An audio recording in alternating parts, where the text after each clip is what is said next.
যদি কেউ প্রথম রাকাতে ভুলবশত বা ইচ্ছাকৃত সূরা ফাতিহার পর সূরা নাস পড়ে ফেলে, তাহলে দ্বিতীয় রাকাতে তিনি কি করবেন? বিরাট জটিল প্রশ্ন। প্রথম রাকাতে সূরা নাস পড়ে ফেলছেন, সূরা নাসের পরে সূরাটার নাম কি? পরে কোন সূরা আছে আর নাই? তো শেষ রাকাতে, প্রথম রাকাতেই যদি কুল আউযু বিরাব্বিন নাস পড়েন, তাহলে দ্বিতীয় রাকাতে এর পরে আর সূরা নাই, দ্বিতীয় নাসে কোন দিক যাবে? সূরার ধারাবাহিকতা রক্ষা করা সুন্নাহ। নামাজের মধ্যে সূরার ধারাবাহিকতা রক্ষা করতে হয়। আপনি আগে ফালাক পড়লে পরে নাস পড়বেন। এখন নাসে যদি আগে পড়ে ফেলেন, তো পরে তো আর কিচ্ছু নাই, কি করবেন? এর উত্তর হলো দ্বিতীয় রাকাতে আবারও সূরা নাস পড়বেন, এবং এর কারণে আপনার কোনো গুনাহ হবে না, যেহেতু আপনার অনিচ্ছাকৃত হয়ে গেছে। কিন্তু ইচ্ছাকৃতভাবে যদি এই কাজ করেন তাহলে মাকরুহ হবে। তাও নামাজ হয়ে যাবে, নামাজটা ত্রুটিপূর্ণ হবে, নামাজটা একটা ত্রুটিযুক্ত হয়ে গেল, মাকরুহ হয়ে গেল।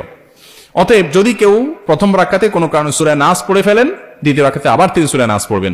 যদি সূরা নাস না পড়ে এদিককার কোনো সূরা পড়েন, সূরা ফালাক বা অন্য কোনটা, তাতেও নামাজ হয়ে যাবে। নামাজ হবার ব্যাপারটা সেরকম না, কিন্তু ধারাবাহিকতা মেইনটেইন করে নামাজ পড়াটা উচিত এবং কর্তব্য, সুন্নাহ, সেটা লক্ষ্য করে করতে হবে। ইচ্ছার বাইরে হয়ে গেছে, অজান্তে হয়ে গেছে, সেটা ভিন্ন বিষয়। কেউ নামাজ পড়লে তার সামনে দিয়ে আসা জায়েজ আছে কিনা? কেউ নামাজ পড়ছে, তার সামনে ক্রস করা জায়েজ নাই, কিন্তু সামনে বসা আছেন বরাবর, আস্তে করে ডানে বা বামে নেমে গেলেন, এটা জায়েজ আছে। দুইটা কিন্তু দুই জিনিস। অনেকে পিছনে করে নামাজ পড়তেছে, বেচারা একটু লম্বা কেরাতে পড়তেছে, সুন্দর করে নামাজ পড়তেছে, বারবার পিছনের দিকে তাকা, চোখ বড় বড় করে, পারলে কই মাছের মাথা চাবায়। কই মাছের মাথা চাবানো বুঝছেন? মানে এরকম করতেছে, মাসালা জানে না। আপনি যদি কোনো নামাজীর সামনে বরাবর বসে থাকেন, তাহলে ডানে বা বামে আপনি সরে যেতে পারেন। এটাকে বলা হয় নুজুল, সরে যাওয়া, এটা জায়েজ আছে। মুরুর হলো না জায়েজ। মান মাররা বাইনা ইয়াদাইল মুসাল্লি, হাদিসের ভাষ্য। মুরুর মানে হলো ক্রস, অতিক্রম, এক পাশ থেকে আরেক পাশে যাওয়া, এটা না জায়েজ। সামনে বসে আছেন, সরে গেছেন, এটা না জায়েজ না। সুউদ, মুরুর, সুউদ এবং নুজুল এই দুইটা জায়েজ, মুরুর না জায়েজ। হাদিসে মুরুর নিষেধ করা হয়েছে, সুউদ আর নুজুল নিষেধ করা হয়নি। আপনি নামাজ পড়ছেন, সামনে জায়গা ফাঁকা, জামাত দাঁড়ায় গেছে, তো আপনি পেছন থেকে সোজা নামাজের বরাবর দাঁড়ায় গেছেন, ডানেও যান নাই বামেও যান নাই, বরাবর যা দাঁড়ায় গেছেন, এটা জায়েজ আছে। আবার বরাবর সামনে আছেন, সরে গেছেন, এটাও জায়েজ আছে। নাজায়েজ কোনটা? নামাজের সামনে দিয়ে এক পাশ থেকে আরেক পাশে গেলেন, এটা হলো নাজায়েজ।